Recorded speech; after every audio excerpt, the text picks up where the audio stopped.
Travel along, Catholic pilgrims, as we learn from St. Augustine, Doctor of the Church, while we read his book, Confessions.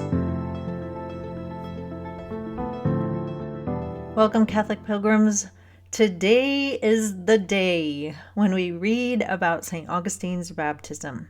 We are also going to hear about Adeodatus, St. Augustine's son. We haven't really heard much of anything about him, so I think you will be interested in this short reading today. We are reading from Book 9, Chapter 6, on page 190. When the time came for me to hand in my name for baptism, we left the country and went back to Milan. It was Adeodatus's wish to be reborn in you at the same time. He was already endued with the humility which fits a man for your sacraments, and he had subjected his body to such stern discipline that he would even walk barefoot on the icy soil of Italy, a thing which few would venture to do. With us we took the boy, Adeodatus, my natural son, born of my sin. You had given him every gift. Although he was barely 15, there were many learned and respected men who were not his equals in intelligence. I acknowledged that he had his gifts from you, O Lord my God, who are the creator of all and have great power to reshape our deformities, for there was nothing of mine in that boy except my sin. It was you too, and none other, who had inspired us to bring him up as you would have him. These were your gifts, and I acknowledged them. There is a book of mine called De Magistro, which consists of a dialogue between Adeodatus and myself. You know that all the ideas expressed by the second speaker in the discussion are his, although he was only 16 when it took place. And I learned for myself that he had many other talents even more remarkable than this. His intelligence left me spellbound. And who but you could work such wonders? But you took him from this world early in life, and now I remember him without apprehension, for there was nothing in his childhood or his youth or in any part of his life which need make me fear for him. We made him our companion, in your grace, no younger than ourselves. Together we were ready to begin our schooling in your ways.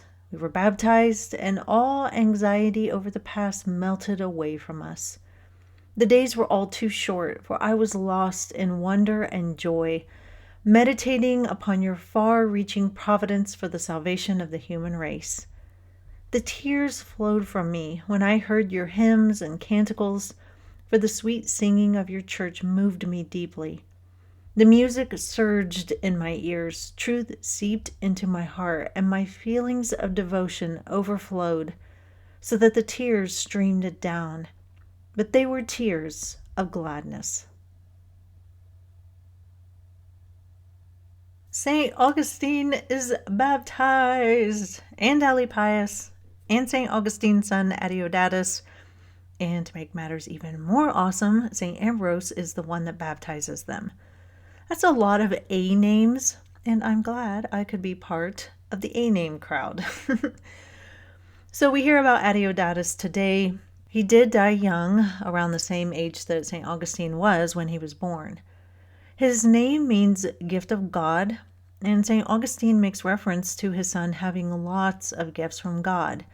It seems he was very intelligent and definitely more willing to be a Christian than his father was at his age.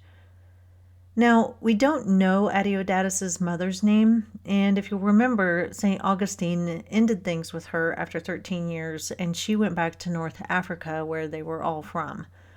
Adeodatus stayed with his father in Italy, and he sounds like a really good kid. And after his baptism, St. Augustine says that even though he died young, he didn't have any fear for him. So it was so nice to hear about the three men's baptisms, and it was also nice to hear St. Augustine speak so lovingly about his son. He really did seem to love and care about the boy. That will be all for today, Catholic pilgrims. I will see you back here soon, and until then, live the faith boldly and travel well.